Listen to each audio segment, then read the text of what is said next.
I found myself staring at a pair of ivory heels, the ones she swore made her feel like a grown-up Cinderella, sitting neatly by the front door of the church. That's when I realized I wasn't going through with it. Not the vows. Not the dance. Not the lie we'd wrapped in floral arrangements and good intentions. I didn't walk away because she cheated. I walked away because she lied, and because love that needs to be tested like that isn't love at all. The thing is, I didn't always see it that clearly. Her name's Rachel. We met at a mutual friend's housewarming party 4 years ago. She'd just come back from Italy, tan, radiant, a little dramatic in the way people are when they feel they've seen more of the world than you have. I liked that about her. She had stories. Color. Flair. I was quieter, worked in IT, liked structure, ran marathons for fun. She said I was stable. I took it as a compliment. We dated for 2 years before I proposed. On a snowy hilltop in Vermont, ring hidden in a thermos of hot cocoa. She cried. Said yes. It felt right. Mark, my best friend since college, said I should have just eloped. I laughed at the time. Now I'm not so sure he was wrong. Then came the wedding planning, an endless carousel of decisions, buffet or plated, DJ or band, daisies or peonies. I didn't care about most of it. I just wanted to get to the part where we could call each other husband and wife and move into that next season of life. 3 weeks before the wedding, she told me she wanted to take a solo weekend. Said it was about clarity. A kind of premarital sabbatical. I remember the exact words because they caught in my chest like splinters. I need to know I'm walking toward you, not just away from my old life. At the time, it didn't seem strange. Rachel had always been introspective, a little philosophical. She read self-help books like they were gospel and once made us do a 30-day relationship detox to reconnect with our own inner voices. I didn't argue. I trusted her. Or maybe I trusted the version of her I wanted to believe in. She left on a Friday morning. Packed light, just a weekend bag and a journal she swore she'd fill. She texted me that night, a picture of a lakeside cabin, feet up on a deck chair, a mug of something warm in her hands. The caption said, "Finding the stillness. I love you." I didn't hear much from her after that. I told myself not to be clingy. She wanted space, right? Space was healthy. I cooked for one, watched old basketball highlights, went for long runs. Tried not to think about the silence. Then Sunday night came. No call. Just a text, "Back tomorrow. Can't wait to see you." She got home Monday morning. Hair wet, no makeup, smile intact. She smelled like campfire and lavender. But something was off. She didn't kiss me when she walked in. Just hugged me tight, a little too tight, like she was trying to squeeze something back into place. "Good weekend?" I asked. She nodded, didn't meet my eyes. Really clarifying. We went back to planning the wedding. Or rather, she did. Cake tasting, final dress fitting, thank you cards. She was all in, or so it seemed. But I started noticing little things. The way she avoided talking about the trip. How she flinched when I asked if she'd gotten any writing done. How her phone suddenly had a password. I brushed it off. Until 5 days before the wedding, when my cousin Rachel, yeah, same name, ironic, I know, sent me a message. "Hey, weird question. Was Rachel in Ashbury Lake this weekend?" I said yeah. "Why?" She sent back a screenshot. A friend of hers had posted a story, a short video clip from a brewery patio.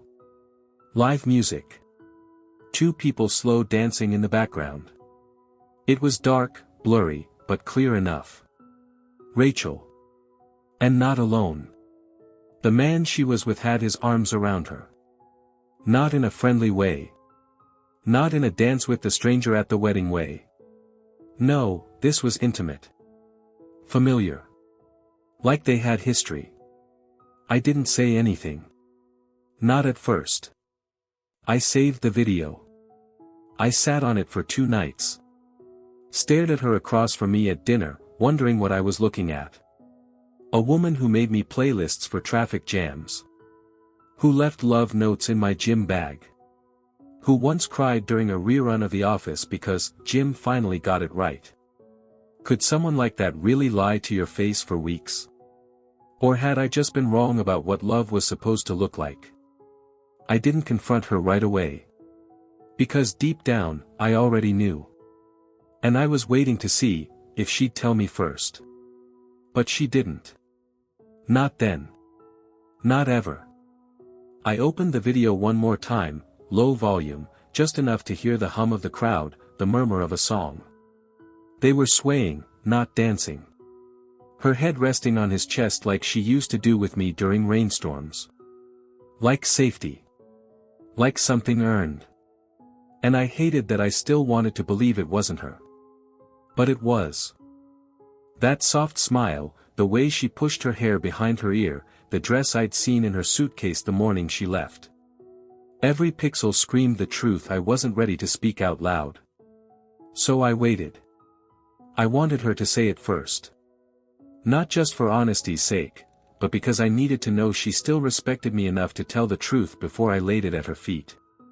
But 3 more days went by. She helped tie ribbons on party favors. Made a playlist for the reception. Even practiced writing her new last name on the back of a napkin one night while we ate takeout. I watched her trace it out with the corner of a pen, Rachel Morgan, and I remember thinking, you're borrowing a name you don't want to keep. The night before the rehearsal dinner, I asked her again. How was Ashbury? She looked up from her laptop, blinked. Still with that? I just want to know what you did there. She smiled, too fast, too smooth. Read. Wrote. Took long walks. It was nice. Why? I watched her closely. No one else around. She hesitated. Just for a breath. Not really. Not really. That's the phrase that stuck with me. A lie softened by 2 small words. A shield she thought would slide past my radar. I went to bed that night not because I was tired, but because I knew sleep was the last bit of peace I'd get before everything came apart. And it did. The next morning, I played the video on our kitchen table. I didn't speak. Just watched her face as she watched herself.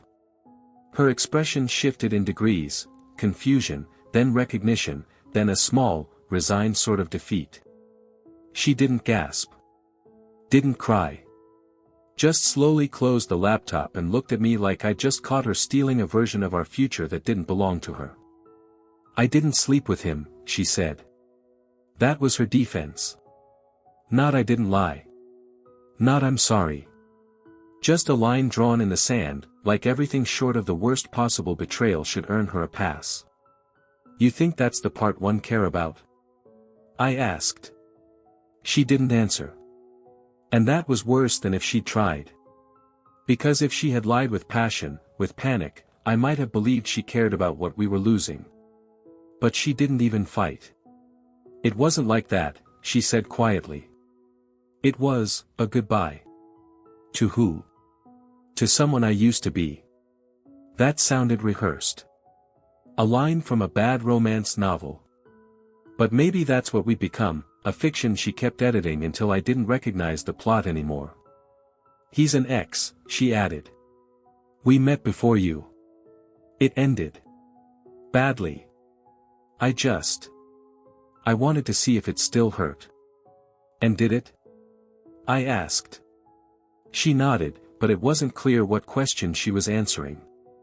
Then she said the one thing that sealed it for me, more than the lie, more than the dance, more than the way she tried to wallpaper over it all with good manners and pastel programs. I didn't do it to hurt you. I did it so I'd be sure. I laughed, not loud, not cruel.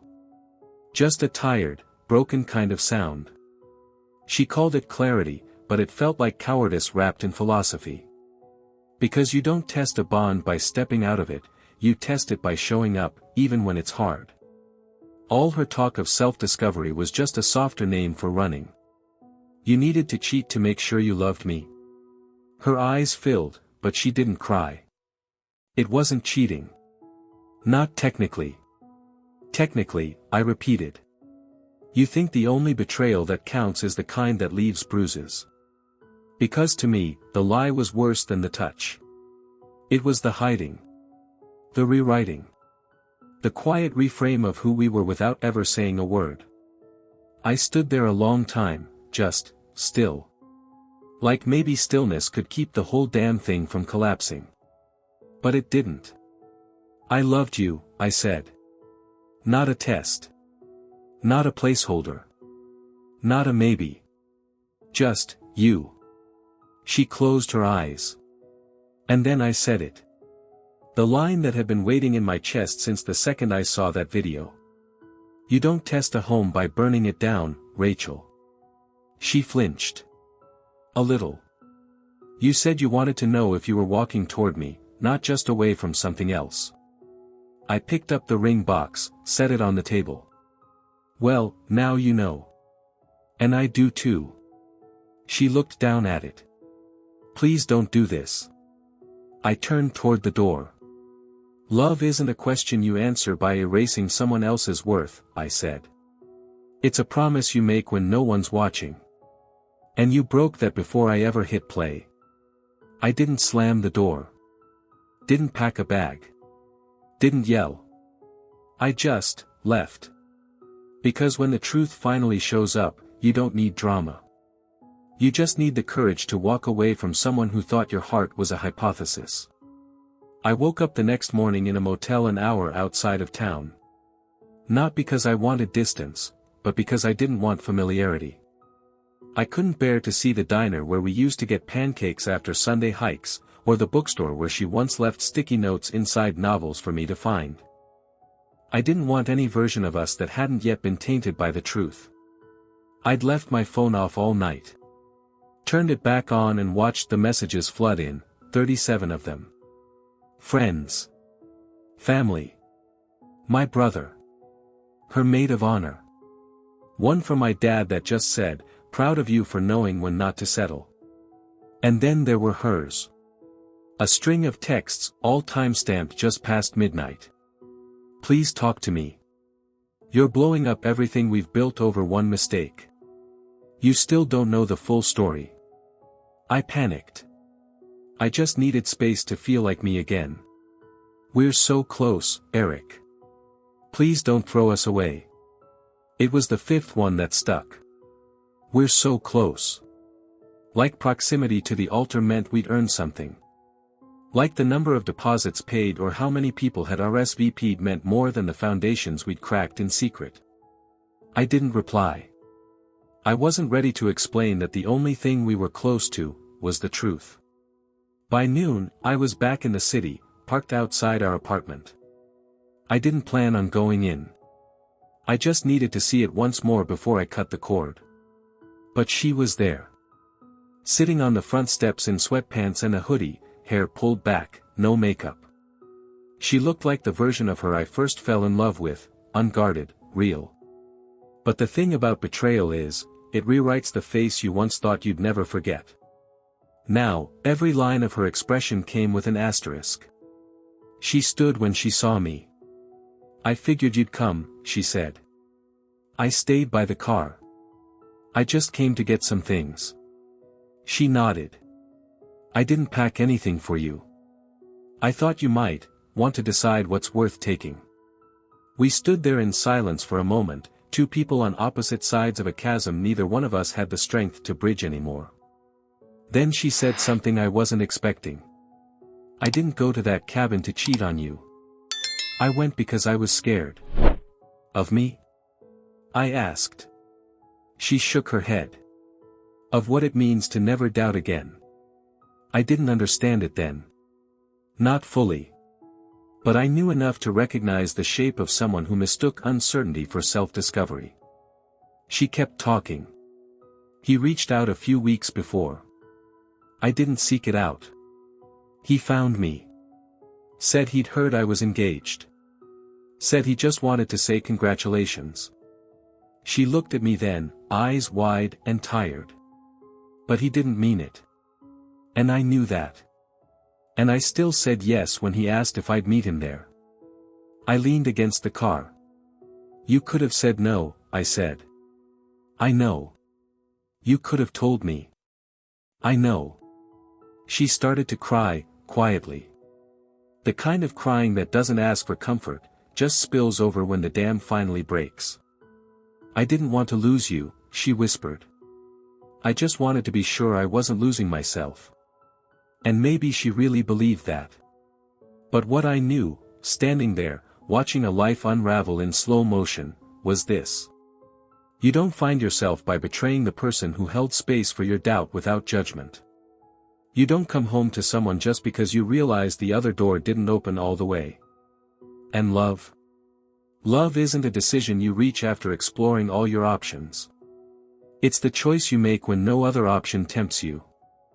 I walked past her, into the apartment, and packed a single duffel bag. Just the essentials. A few shirts. My running shoes. A photo of my mom and I from my college graduation, the one Rachel always kept framed on her nightstand. I didn't want her version of that memory anymore. When I left, she was still on the steps. She didn't stop me. Didn't follow. She just watched me walk away, like maybe she finally understood that some endings don't come with closure. Some just come with silence. And silence is louder than anything we ever said out loud. I moved into a sublet above a hardware store. One bedroom, one window, and a radiator that sounded like it coughed in its sleep. But it was mine. And more importantly, it was empty of her. At first, I kept the ring. Not because I hoped she'd come back, but because part of me needed to hold on to the version of myself who had believed in that future. The man who had stood in a jeweler's shop for 2 hours because he wanted the inside engraving to read just right, no matter what. I almost laughed when I found it in my coat pocket. The irony of those words burned a little. Because what they don't tell you is that, no matter what, doesn't mean unconditional. It just means unexamined, until it doesn't anymore. The day after I left, my sister called. She said she'd heard from Rachel. That she was hurting. I told her I wasn't interested in managing someone else's guilt. She says it wasn't physical, my sister offered gently. She swears. I sat on the floor of the apartment, phone pressed to my ear, and stared at the ceiling. I don't care, I said. Because the moment she made it a secret, it became a betrayal. That's the thing most people miss about infidelity. It's not the act that breaks you. It's the rewrite of the narrative. The way someone you trusted edits your shared story in silence, thinking they can pencil in a scene without you noticing the shift in tone. I noticed. Not all at once. But slowly. The same way autumn creeps in, a few leaves at a time. A colder wind. A change in the light. The truth was, I'd felt her pulling away for months. She'd gotten quieter during dinner. Stayed longer at yoga. Started keeping her phone face down. But I thought it was stress. I thought it was wedding fatigue. I thought if I just held steady long enough, we'd find our rhythm again. Instead, I was just giving her the space she needed, to leave. I didn't respond to Rachel for 10 days after I walked away. Not because I wanted to punish her. But because I didn't trust myself to hear her voice and not forget the reasons I left. She emailed me the next night. I read it. Then closed it. And said nothing back. Not a text. Not a call. Just a subject line that read, "I understand now." It was a long message. She said she hadn't wanted it to end this way. That she thought we were stronger than one mistake. That her therapist told her she'd been using the idea of freedom as a mask for her fear of commitment. But what stopped me was the middle part. She wrote, I thought love could survive anything, even doubt. But now I know, real love doesn't ask to be proven. It simply stays. It becomes something else. And what I did, it wasn't love. It was fear dressed up as freedom. I read that line twice. 3 times. Because it said what I hadn't found the words for yet. It wasn't that she didn't love me once. It's that, in the moment when it mattered most, she loved her uncertainty more. I didn't write her back. Instead, I did something I hadn't done in a while. I went for a long run, down by the river, the way I used to when I needed clarity.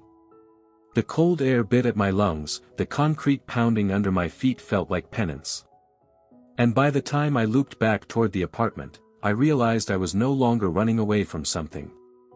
I was running toward a life that no longer needed to prove itself by who stood beside me. That night, I took the ring from the drawer. Held it in my palm. And for the first time, it didn't feel like grief. It felt like release. Not because it never mattered. But because it had. And now, it didn't have to anymore. I spent the next few weeks untying knots I didn't know were still inside me. Canceling the wedding wasn't one decision. It was 1,000.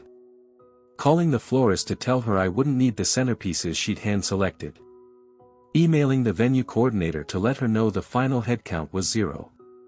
Returning gifts with blank expressions to polite store clerks who didn't ask questions. The guest list was the hardest. Not because of logistics, but because it meant acknowledging the version of me that had once believed every single name belonged in our future. I didn't make a big announcement. Just sent one message to the group thread we'd created months ago, Rachel and Eric's Forever Bash, with a champagne emoji we thought was clever at the time. I wrote, "Hi everyone. I wanted to let you know the wedding is no longer happening. I appreciate all the love and support we've been shown. No need to reach out, just know I'm okay. Wishing you all the best. No drama. No blame. Just the truth, dressed plainly." People started replying within minutes. Kindness. Support. A few awkward silences. But the most unexpected message came the next morning. It was from Rachel's dad. He'd always been a quiet man. Hands like baseball mitts, voice like gravel. He once told me he'd liked me, because I seemed like the kind of guy who paid his bills on time and didn't leave dishes in the sink. His message said, "Eric, I just wanted you to know, I didn't know what Rachel was doing. I found out the same way you did. And I'm sorry. I hope you find the kind of peace and partnership you deserve." That shook me more than I thought it would. Because sometimes the pain isn't just about the person who broke your heart, it's about the world around them that let it happen quietly. Rachel's mom never reached out. And I think that said enough. Around the 3rd week, I ran into Claire, one of Rachel's oldest friends, at the grocery store. We used to joke she was the 3rd wheel of our relationship, always popping by with wine and bad advice. She gave me a long, sad look, then asked gently, "Do you hate her?" I thought about it. And then I said something that surprised us both. "No. I think I just don't recognize her anymore." Claire nodded. "She's been different. Since last year. Started questioning everything. Her job. Her friendships. Her future. I think, she needed something to break so she wouldn't feel like she was the one falling apart." That stuck with me. Because sometimes people don't cheat to leave you, they cheat to escape themselves. But that doesn't make it hurt less. It just makes the wound quieter. More existential. Like grieving a person who's still alive but no longer reachable. Later that week, I finally boxed up the wedding stuff. The invites. The color swatches. The RSVP cards we never mailed because she wanted to hand-letter each one. I kept one. Not to hold on to the memory, but to remind myself what hope used to look like. It sat on my desk for a few days. Cream cardstock, gold foil, our names in script. I picked it up one night, turned it over, and wrote something on the back. Some people teach you love. Some people teach you limits. She did both. And then I tucked it into a drawer. Not out of bitterness, but out of reverence. Because not every ending is an erasure. Some are simply acknowledgments that what once was beautiful ended. And maybe that's okay. The morning of what should have been our wedding day, I woke to silence. No alarms. No checklists. No anxious butterflies. Just light filtering in through the window and the soft hum of a world that had moved on, even if parts of me still hadn't. I thought it would hurt more. Thought I'd feel that slow, sinking ache of absence. But what I felt, strangely, was relief. Like I'd been holding my breath for months and finally exhaled. I made coffee in a quiet kitchen. Not the one we were supposed to share, filled with mismatched mugs and half-open wedding gifts. Just mine now. Simple. Undecorated. Still enough. I took it out onto the fire escape, watched the sun rise over the city like it had something to prove. And in that stillness, I realized something I hadn't been able to say until then. I didn't walk away because she kissed someone else. I didn't walk away because she danced with a ghost from her past. I walked away because she looked me in the eyes and lied. Because she built a separate reality and asked me to pretend it didn't exist. Because love that needs to be confirmed by dishonesty isn't love. It's fear wearing perfume.